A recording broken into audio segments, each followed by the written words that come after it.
ආයිබෝවන් අදත් ඔයාලව යුම්පිහුම් YouTube channel එකට සාදරයෙන් පිළිගන්නවා.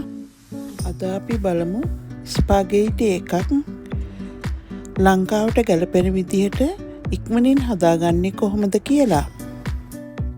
මුලින්ම මම කළේ තෙල් මේස හැඳි කහමාරක් රත් කරගෙන මම කපාගත්ත සුදු ලූණු ටික golden brown වෙනකන් බැදගන්න එක.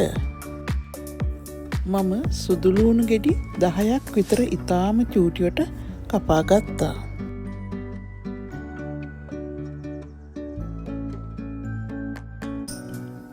මේ විදියට සුදු ලූණු ටික golden brown එකට බැදෙනකොට මම කරගත්තේ tuna කෑන් දෙකේ තිබුණු තෙල් ටික සුදු ලූණු එක්ක එකතු කරපු එක සහ කපාගත් තක්කාලි ටිකත් මම ඒත් එක්කම එකතු කරා. තක්කාලි කපනකොට මම පොත්ත අයින් කරලා තමයි කපාගත්තේ. මේ වෙලාවේ මම ටොමැටෝ පේස්ට් මේස හැන්දක් එකතු කරා. ඒ කරලා හොඳින් මිශ්‍ර කරලා මූඩිය වහලා මද ගින්දරේ හොඳට තක්කාලි ටික උයා ගත්තා. තක්කාලි ටික තැම්බෙන අතරේ අපි ස්පැගේටි ටික තම්බා ගනිමු. හොඳට උතුරන වතුර එකකට ලුණු තේ හැන්දි එකමාරක් වගේ දාලා අපේ ස්පැගේටි පැකට් එක ඒ වතුරේ විනාඩි 10ක් විතර තම්බා ගනිමු. තැම්බෙන අතරේ දෙපාරක් විතර ස්පැගේටි මිශ්‍ර කරන්න අමතක කරන්න එපා. නැත්තම් තැන් තැන් වල ගුලි හැදිලා තැම්බෙන්නේ නැති වෙන්න පුළුවන්.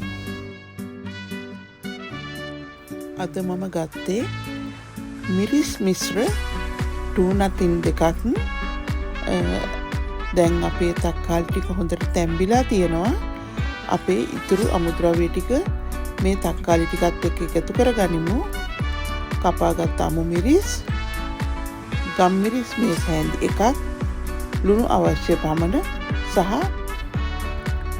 tuna මේ වෙලාවේ අපි එකතු කරගන්නවා. මේ වෙලාව වෙනකොට මගේ ස්පැගේටි ටික තැම්බිලා මම ඒකේ වතුර පෙරලා සීතල වතුරෙන් ස්පැගේටි ටික සෝදාගෙන වතුර පෙරෙන්න පැත්තකින් තියලා තියෙන්නේ. tuna එකතු කරපු තක්කාලි මිශ්‍රණය හොඳින් කලවම් කරලා විනාඩි 3ක් විතර මද ගින්දරේ උයා ගනිමු.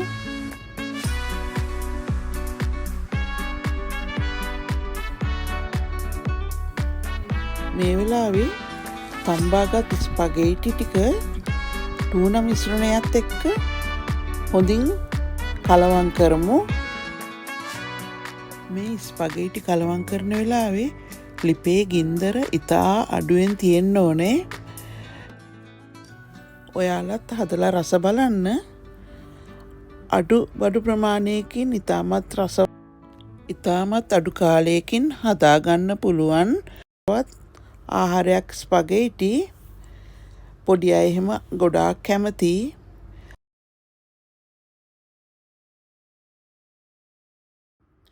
ඔයාලා මගේ වීඩියෝ වලට කැමති නම් ලයික් කොමන්ට්ස් කරන්න, සබ්ස්ක්‍රයිබ් කරන්න අමතක කරන්න එපා.